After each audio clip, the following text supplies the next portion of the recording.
Morning બાળકો, આ online ક્લાસમાં આપ સર્વનું હાર્દિક સ્વાગત છે।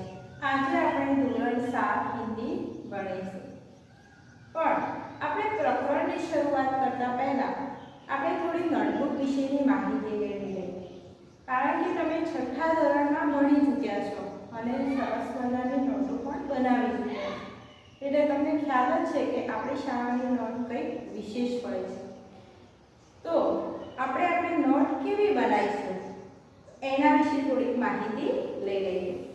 આપણી નોટ આ સાઈઝની હોય છે કે જે જમ્બો સાઈઝ। નોટને સરસ મજાનું એક ખાખી કવર કરવાનું છે। ખાખી કવર કર્યા પછી આપણું જે સ્ટીકર છે એ દરેકે કોર્નર પર જ લગાવવાનું છે। કોર્નર પર સ્ટીકર લગાડ્યા પછી આપણે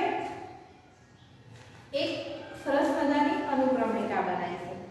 અનુક્રમણિકા લગભગ નોટની અંદર તૈયાર આવતી જ હોય છે, અગર ન હોય તો આપણે આપણા પાવીની મદદથી સરસ મજાની એક અનુક્રમણિકા બનાવી લઈએ। એ પછી જે બીજું પેજ છે, બીજું પેજ જે છે એ આપણે નામ, સરનામું, મોબાઈલ નંબર એના માટે કર્યું, એ પણ તમારે વાલીની મદદથી સરસ મજાનું તૈયાર કરી દેવાનું છે। એ પછી ત્રીજું પેજ છે।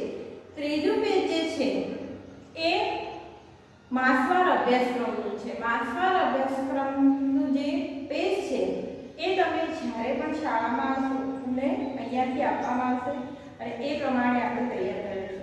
માસવાર અભ્યાસક્રમ શા માટે?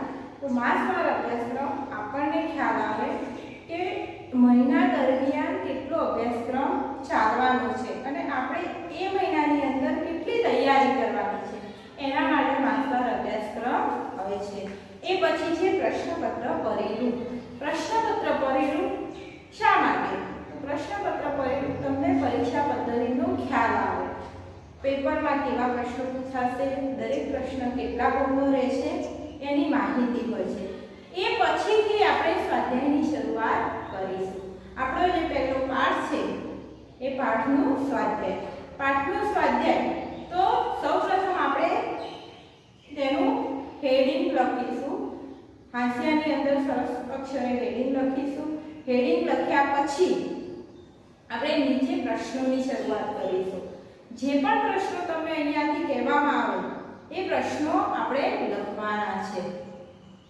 દરેક પ્રશ્ન લખ્યા પછી આપણે પેન્સિલથી અંડરલાઈન કરવાની છે। પ્રશ્ન બ્લેક પેનથી લખવાનો છે, જવાબ બ્લુ પેનથી લખવાનો છે। આપણી નોટ ખૂબ સુંદર અને સ્વચ્છ રહે એ આપણે દરેકે જોવાનું છે। આ નોટ તમારે અત્યારે જે પણ ઓનલાઈન ક્લાસમાં ચાલે છે એ સમગ્ર અભ્યાસક્રમની નોટબુક તમારે ઘરે બનાવવાની છે।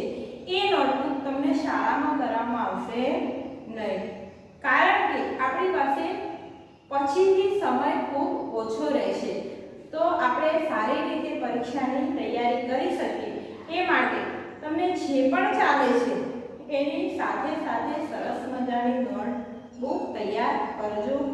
જ્યારે પણ તમે આ વિડીયો નિહાળો છો ત્યારે તમારી પાસે પાઠ્યપુસ્તક હોવું જરૂરી છે, તો જ્યારે પણ આ વિડીયો નિહાળવા બેસો ત્યારે પાઠ્યપુસ્તક લઈને બેસો। હવે આપણે જઈશું આપણા પાઠ તરફ। હિન્દીની અંદર આપણો પહેલો જે પાઠ છે એ પાઠ છે ચિત્ર કે સંગ સંગ। આપણો પહેલો પાઠ જે છે એ ચિત્રપાઠ છે। શું છે? ચિત્રપાઠ। તો તમને વિચાર આવે કે ચિત્રપાઠ એટલે શું? તો ચિત્રપાઠની અંદર ક્યાંય લખાણ હોતું નથી, માત્ર ને માત્ર ચિત્ર પરથી આપણે સમજ કેળવવાની છે કે આ ચિત્ર શું કહેવા માંગે છે।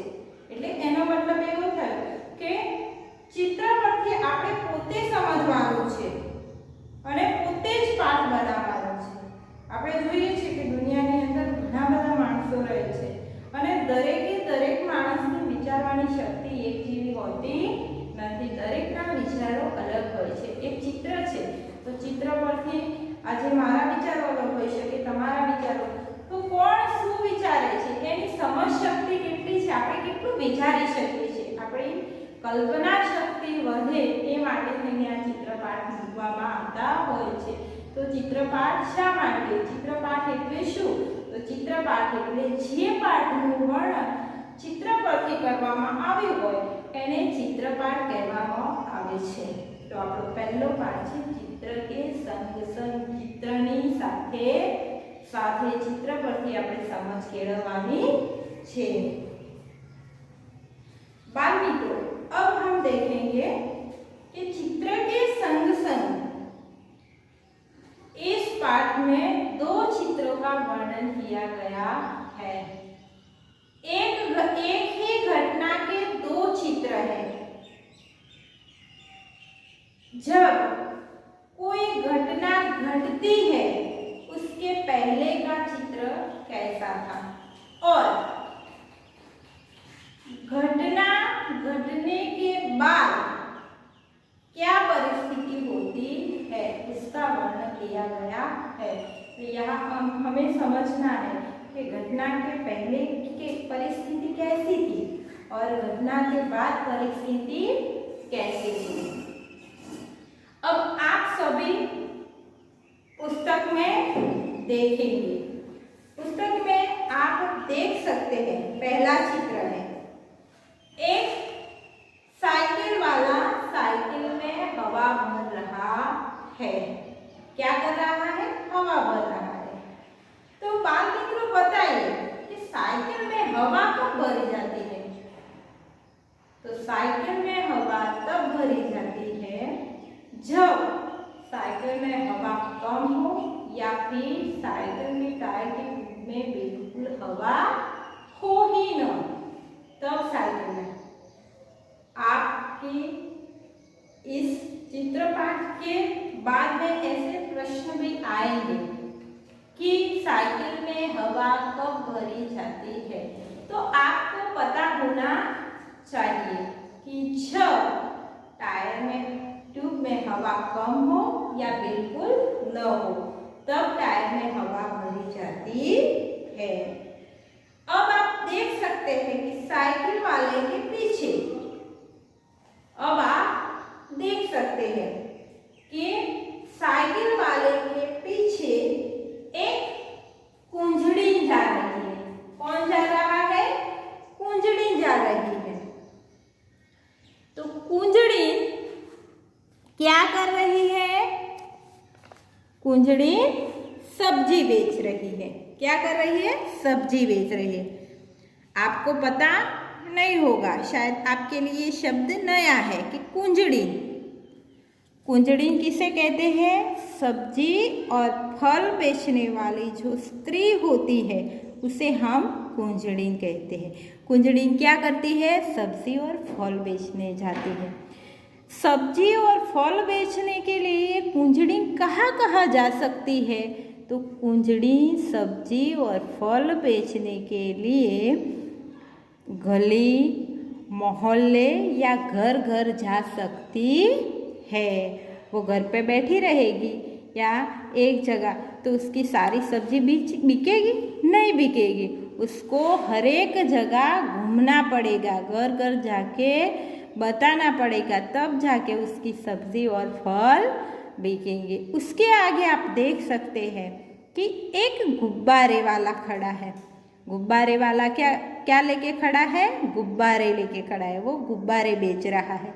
आप देख सकते हैं कि गुब्बारे हवा में उड़ रहे हैं. तो आपको ये गुब्बारे देख के ख्याल आएगा कि गुब्बारे हवा में क्यों लहर रहे हैं? क्योंकि गुब्बारों में हवा भरी है. क्या भरा है? हवा भरी है, इसलिए गुब्बारे हवा में उड़ रहे. उसके आगे एक मोची बैठा हुआ है. मोची क्या करता है? जूते और चप्पल बनाता है या बूट पॉलिश करता है.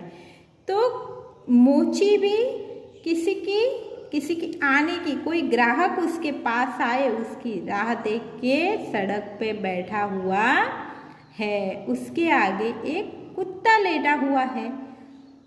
तो कुत्ता क्या कर रहा है? अभी आराम कर रहा है. कुत्ता क्यों लेट गया होगा? शायद उसको खाना ना मिला हो, वो भूखा हो या उसका मूड न हो, इसलिए कुत्ता सड़क पे लेटा हुआ है। साइकिल वाले के पीछे एक खंभा दिखाई दे रहा है और उस खंभे पे उसका कुछ सामान भी लटक रहा है। उसके ऊपर एक तोता बैठा है। उसके आगे हम देख रहे हैं कि एक बड़ी सी सड़क दिखाई दे रही है। सड़क पे एक बाइक वाला जा रहा है। बाइक वाला अपनी गति से आगे बढ़ रहा है। उसके पीछे एक रिक्शे वाला है। रिक्शे में एक ही यात्री बैठा है। तो हमें ये भी लगेगा कि रिक्शे में एक ही यात्री क्यों बैठा है। हो सकता है रिक्शे वालों को कोई दूसरा यात्री न मिला हो, शायद ये भी हो सकता है कोरोना की वजह से एक ही यात्री को बिठाता हो, इसीलिए रिक्शे में एक ही यात्री है। उसके पीछे और 2 कार आ रही हैं।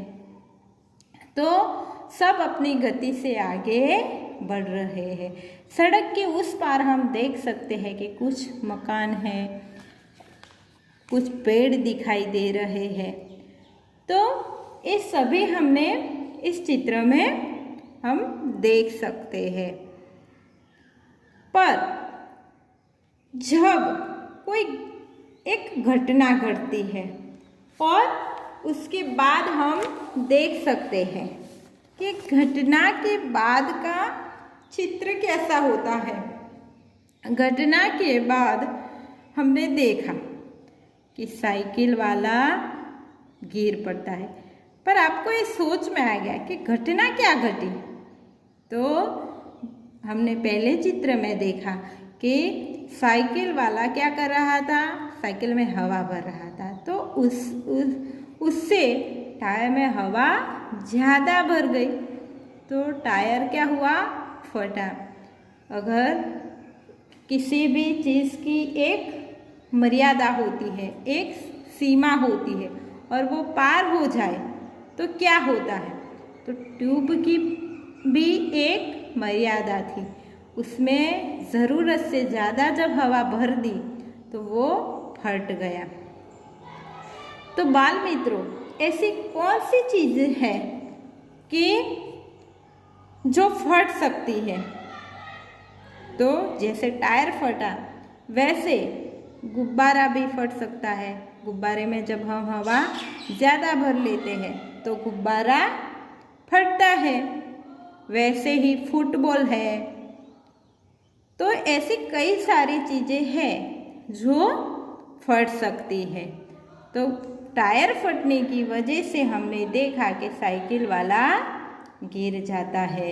उसके पीछे जो कुंझड़ी जाती थी, उस कुंझड़ी की सब्जियां और फल नीचे गिर गए। उसके हाथ से टोकरी छूट गई और सारे फल और सब्जियां खराब हो गई। उसके आगे जो गुब्बारे वाला था, उसके हाथ से गुब्बारे भी छूट गए और सारे गुब्बारे भी हवा में उड़ने लगे। मोची भी धमाके की आवाज़ से झट से वहाँ से भागने की कोशिश कर रहा था, तो मोची भी गिर गया। उसका सारा सामान सड़क पे बिखर गया। कुत्ता भी टायर फटने की आवाज़ से वहाँ से घबरा के भागने लगा। और जो सड़क पे बाइक वाला जा रहा था वो भी एकदम से रुक गया और रिक्शे की गति वैसी की वैसी ही थी, इसलिए रिक्शे वाला भी बाइक से टकरा गया और रिक्शे और बाइक के बीच एक छोटा सा एक्सीडेंट हो गया। उसकी वजह से दोनों में क्या हुआ, कहासुनी हो गई। और आप इस चित्र में देख सकते हैं कि सब बिखर गया है। खंभे पे जो तोता बैठा था वो भी वहाँ से उड़ के भाग जाता है। हम देख सकते हैं कि एक घटना की वजह से पूरे दृश्य का क्या हाल हो गया। तो हम अब सोच सकते हैं कि दोनों चित्र में फ़र्क क्या है। आपको दोनों चित्र में फ़र्क महसूस होता है ना। पहले का चित्र कैसा था, बाद में चित्र कैसा हुआ। तो आप इस पूरे चित्र को देखने के बाद एक ये देख सकते हैं कि जो सजीव थे, जिसमें सोचने की क्षमता होती है, वो सब पे कुछ ना कुछ असर हुआ। पर सड़क के उस पार कुछ मकान और पेड़ है तो उस पे कोई असर नहीं हुआ। तो आप एक बिजली का खंभा भी देख सकते हैं, तो वो भी यहीं पे था पर उस पे भी कोई असर नहीं हुआ। तो हमें प्रश्न होगा कि किन चीज़ों पे इस टायर फटने का असर नहीं हुआ। तो ये पेड़ है, मकान है, बिजली का खंबा है, उस पे कोई असर नहीं हुआ। पर कुंजड़ी, गुब्बारे वाला, साइकिल वाला, मूची, कुत्ता, इन सब पे इसका असर हुआ। तो अब हमें पता चलेगा कि दोनों चित्र में फर्क क्या है। तो हमने दोनों चित्र देखे, समझा। तो दो बात मित्रों, अब आप उसके नीचे कुछ प्रश्न दिए गए हैं, उन प्रश्नों का उत्तर भी दे सकते हो। आप देख सकते हो कि उसमें कुछ शब्द ऐसे हैं कि जो आपके लिए नए हैं। आप उनसे मान के गुब्बारे, तो हमें उसका गुजराती अर्थ पता है। गुब्बारे यानी गुजराती में क्या कहेंगे? फुग्गा। શું કહીશું? ફુગ્ગા। એવી જ રીતે કુંજળી, કુંજળી કોને કહેવાય? કુંજળીને એટલે શાકભાજીને ફળ વેચવા વાળી જે છે, જ્યારે તમારા સોસાયટી કે મોહલ્લામાં શાકભાજી આવે છે તો આપણે કહીએ કે શાકભાજી વાળી આવી છે, તો શાકભાજી વાળીને હિન્દીમાં શું કહીશું? કુંજળી। સબ્જી, સબ્જી એટલે શાકભાજી। ટોકરી, ટોકરી તો ટોપલી, શું કહેવાય? ટોપલી। હવે પહેલું જે ચિત્ર છે તમે તમારી ચોપડીમાં જુઓ, પહેલું જે ચિત્ર છે એના પ્રશ્નોના उत्तर। पहले चित्र में कौन कौन सी क्रिया हो रही है? साइकिल वाला साइकिल में हवा भर रहा है, कुंजड़ी सब्जी बेच रही है, गुब्बारे वाला गुब्बारे बेच रहा है, मूछी किसी ग्राहक के आने की राह में बैठा है, कुत्ता सड़क पे लेटा है, सड़क के उस पार कुछ पेड़ दिखाई दे रहे हैं, बाइक वाला बाइक पे जा रहा है। दूसरा प्रश्न है गुब्बारे हवा में क्यों उड़ रहे हैं? तो हमने पहले ही क्या कहा कि गुब्बारे हवा में इसलिए उड़ रहे हैं क्योंकि गुब्बारों में हवा भरी हुई है। ट्यूब में हवा कब और क्यों भरी जाती है? तो ट्यूब में जब साइकिल के टायर में हवा कम होती है या बिल्कुल न हो तब भरी जाती है। कुंजड़ी कहाँ कहाँ जा सकती है? कुंजड़ी को सब्जी बेचने गली गली, मोहल्ले मोहल्ले या घर घर जाना पड़ सकता है। रिक्शे में एक ही यात्री क्यों बैठा है? हो सकता है कि रिक्शे वाले को कोई दूसरा यात्री न मिला हो, इसीलिए रिक्शे वाला एक ही यात्री को लेकर जा रहा है। जो दूसरा चित्र है उसके प्रश्न है, तो दूसरे चित्र के प्रश्न, टायर फटने पर क्या क्या हुआ? टायर फटने पर साइकिल वाला गिर जाता है, मूची का सामान बिखर जाता है, गुब्बारे उड़ जाते हैं, कुंजड़ी के फल और सब्जियां गिर जाती हैं, तोता उड़ जाता है, रिक्शा और बाइक के बीच में एक्सीडेंट हो जाता है। टायर के अलावा फटने वाली चीजों के नाम बताइए। टायर के अलावा क्या फट सकता है? गुब्बारा हो, गैस की बोतल है या फुटबॉल है, ऐसे कई सारी चीजें फट सकती हैं। रिक्शे वाला बाइक से क्यों डर रहा है? क्योंकि बाइक वाला रिक्शा की गति वैसे की वैसे ही थी, इसलिए बाइक और रिक्शे वाला टकरा गए। टायर फटने का प्रभाव किन किन पर नहीं पड़ा? तो हमने पहले ही देखा कि जो पेड़ थे, जो मकान थे, जो बिजली का खंभा था, उस पर कोई प्रभाव नहीं पड़ा। मोची क्यों रास्ते पर आ गया? क्योंकि जो टायर फटने की आवाज थी उससे घबरा कर वो भी सारा सामान लेके भागने की कोशिश कर रहा था, इसलिए मोची रास्ते पर आ गया। तो अब जो स्वाध्याय है उसके भी कुछ प्रश्न है। रबर से बनी हुई चीजों के नाम लिखिए। रबर में से क्या क्या बनाया जा सकता है? तो रबर में से गुब्बारे बनते हैं, जूते बनते हैं, जो गेंद होती है आपकी खेलने की वो बनती है, हम जो लिखाई के बाद इरेज करने के लिए जो रबर यूज करते हैं वो बनती है। टायर फटने से पहले क्या हो रहा था? तो टायर फटने के पहले साइकिल वाला साइकिल में हवा भर रहा था, उजड़ी सब्जी बेचने जा रही थी, गुब्बारे वाला खड़ा था, मोची रास्ते पे किसी ग्राहक के आने की राह देख रहा था, कुत्ता सो रहा था। टायर क्यों फटा? तो टायर में जरूरत से ज्यादा हवा भरने की वजह से टायर फट गए। टायर फटने के बाद क्या क्या हुआ? तो टायर फटने के बाद हमने क्या देखा था कि साइकिल वाला गिर जाता है, की सब्जियां और फल गिर के बिखर जाते हैं, गुब्बारे हवा में उड़ जाते हैं, मोची रास्ते पे आ जाता है और कुत्ता वहां से भाग जाता है। इस सारे प्रश्न की हमने चर्चा की है। बाल मित्रों, हमें पूरा जो पाठ है वो समझ में अब आ गया है। હવે તમારે શું કરવાનું છે? તો તમારે આ જે શબ્દ છે એ તમારે તમારી નોંધમાં લખવાના છે।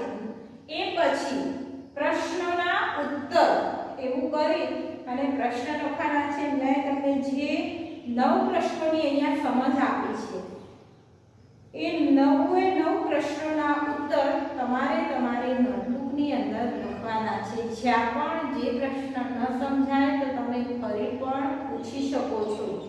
પણ બાળ મિત્રો, આપણે આપણો એક સમય નક્કી રાખીશું કે ગમે ત્યારે નહીં, પણ આપણે જ્યાં પાઠ ચાલે છે એના એક વીક પછી નો જે શનિવાર આવે એ શનિવારે તમે શિક્ષકોને ફોન દ્વારા અથવા મેસેજ દ્વારા તમને જે પણ પ્રશ્ન ન સમજાય એની જાણ કરી શકો છો। આ દરેકે દરેક પ્રશ્ન તમારે સુંદર અક્ષરે તમારી નોટબુકની અંદર લખવાનો છે।